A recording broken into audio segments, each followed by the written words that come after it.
مزار ہیں اس کے بارے میں کچھ تفصیلی بات ارشاد فرما دیں. صحیح حدیث ہے بالکل کہ آپ صلی اللہ علیہ وسلم نے قبر کو ایک بالش اونچا کرنے سے منع کیا اور قبر کو پکا کرنے سے بھی منع کیا. جب نبی کی صریح اور صحیح حدیث آ گئی ہے تو بحث ختم.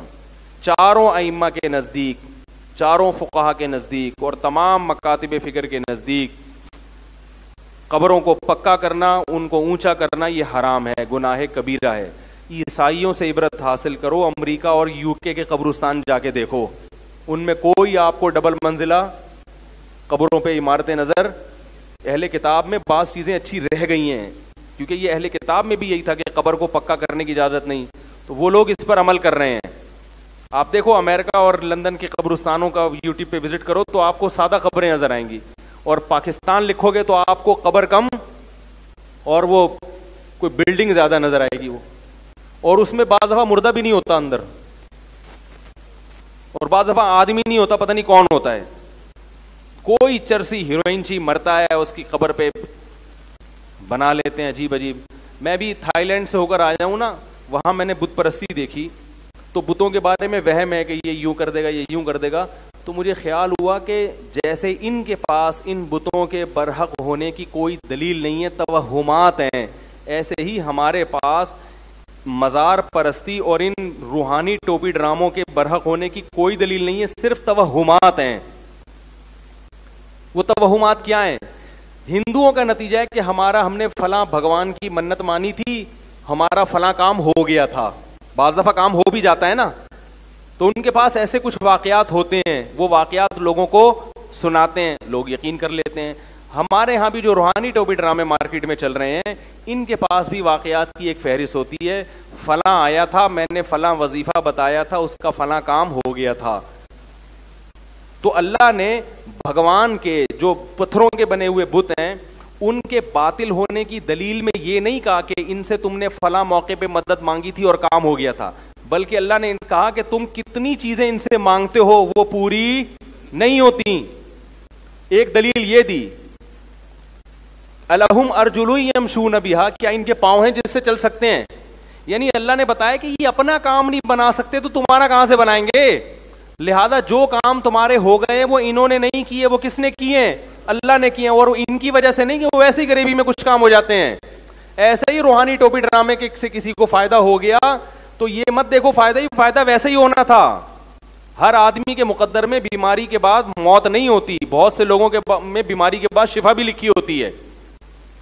تم یہ دیکھو کہ جو اپنے آپ کے کام ٹھیک نہیں کر سکتا وہ تمہارے کام کہاں سے ٹھیک کرے گا؟ جو روحانی علاج والا، تم جا رہے ہو اس کے پاس کہ میری فلاں جگہ سیٹنگ چل رہی ہے، وہ لڑکی مجھے مل جائے، زیادہ تر یہی ہو رہا ہے. تو میں ان سے کہتا ہوں جو پٹھان ہوٹل سے فری پھوکٹ میں 2 پراٹھے نہیں اٹھا کے لا سکتا وہ تمہاری محبوبہ کو تمہارے قدموں میں، بولو بھائی، کہاں سے لا سکتا ہے؟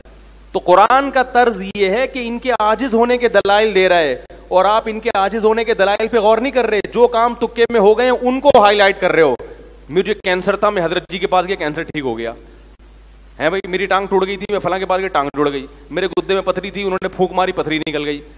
ارے اگر پتھری نکل رہی ہوتی ٹھیک ہے، نکل گئی آپ کی، مانتا ہوں، ان کی پھونک سے نہیں نکلی، ویسے ہی نکلی ہے. ہر ایک کی پتھری نے اندر رہنا نہیں ہوتا. تو یہی وہ توہم پرستی ہے جس کی وجہ سے شرک آیا ہے. فلاں نے بت کے سامنے جھکا تھا، اس کی شادی ہو گئی، اس کے بچہ ہو گیا. فلاں مزار پہ گیا تھا داتا دربار کے، تو دیکھو اس کے اولاد ہو گئی. اس کا مطلب مزاروں سے بھی ہوتا ہے. تو بھائی اگر ایسے ہو رہا ہوتا نا، آپ یہ دیکھو کتنے گئے ہیں ان کو پھر بھی اولاد نہیں ملی، اور کتنے نہیں گئے ہیں پھر بھی ہو گئی اولاد ان کو. تو قرآن کا جو دلائل بیان کرنے کا طرز ہے نا، وہ یہ نہیں ہے کہ ان سے کیا کیا ہو رہا ہے. قرآن کہہ رہے ہیں جو خود عاجز ہیں، تو جو مزار میں پڑے ہوئے ہیں، چاہے وہ ولی اللہ ہی کیوں نہ ہو، بھائی وہ تو ہل نہیں سکتے، وہ قبر سے باہر نہیں آ سکتے. وہ میں نے بتایا تھا نا ایک واقعہ، ایک فالج زدہ آدمی کا فون آیا میرے پاس، آدھا دھڑ اس کا کیا ہے؟ فالج. اس نے کہا میں مزار پہ جانا چاہتا تھا، تو میں نے آپ کا بیان سنا، میں نے جانے کا ارادہ ترک کر دیا. میں نے کہا چلو ایک آدمی کو ہدایت ملی اللہ کے فضل سے. پھر میں نے اس کو مزید مثال دی، میں نے کہا دیکھو آپ کا آدھا دھڑ کیا ہے؟ فالج زدہ، وہ نہیں ہلتا. جو مزار میں بزرگ ہیں انتہائی قابل احترام، مگر ان کے دونوں دھڑ بولو بھائی نہیں ہلتے. جس کے دونوں دھڑ نہ ہل رہے ہوں وہ آپ کا آدھا دھڑ کہاں سے صحیح کرے گا بھائی؟ تو یہ قرآن کا اسٹائل ہے دلائل دینے کا. آپ اس میں کہہ سکتے ہو بزرگوں کی توہین ہے، توہین نہیں ہے. یہ تو ان کا عاجز ہونا بیان کیا جا رہا ہے. یہ عاجز ہونا تو اللہ نے پیغمبروں کا بھی بیان کیا ہے. عیسائی حضرت عیسیٰ کو اللہ کا رب مانتے ہیں نا، اپنا رب مانتے ہیں نا. اللہ نے کہا عیسیٰ ابن مریم کھانا کھاتے تھے، جو روٹی اور کھانے کا محتاج ہے وہ خدا کہاں سے ہو سکتا ہے؟ تو کیا یہ عیسیٰ علیہ السلام کی توہین کر دی اللہ نے؟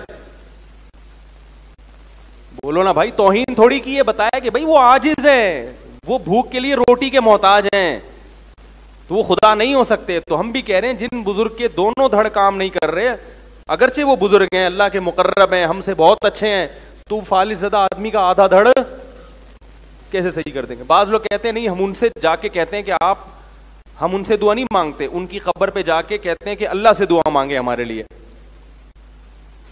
کس سے دعا مانگے؟ اللہ سے.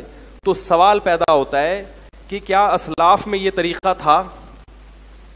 نمبر ایک، کیا یہ بات درست ہے کہ آپ قبر میں جا کے جب ان سے کہیں گے کہ اللہ سے دعا مانگے تو اس کی کیا دلیل ہے کہ وہ آپ کی یہ پکار سنیں گے؟ قرآن تو کہہ رہا ہے انک لا تسمع الموتى، تم مردوں کو سنا نہیں سکتے.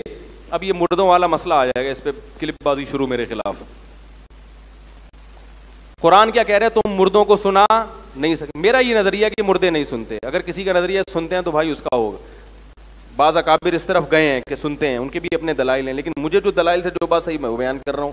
کسی کی شان میں توہین نہیں کر رہا، کیونکہ قرآن کی اتنی واضح نص موجود ہے اس بارے میں کہ آپ مردوں کو سنا نہیں سکتے. بعض کہتے ہیں ہم سنا نہیں سکتے، لیکن اس قرآن میں یہ کہا کہ وہ سن نہیں سکتے.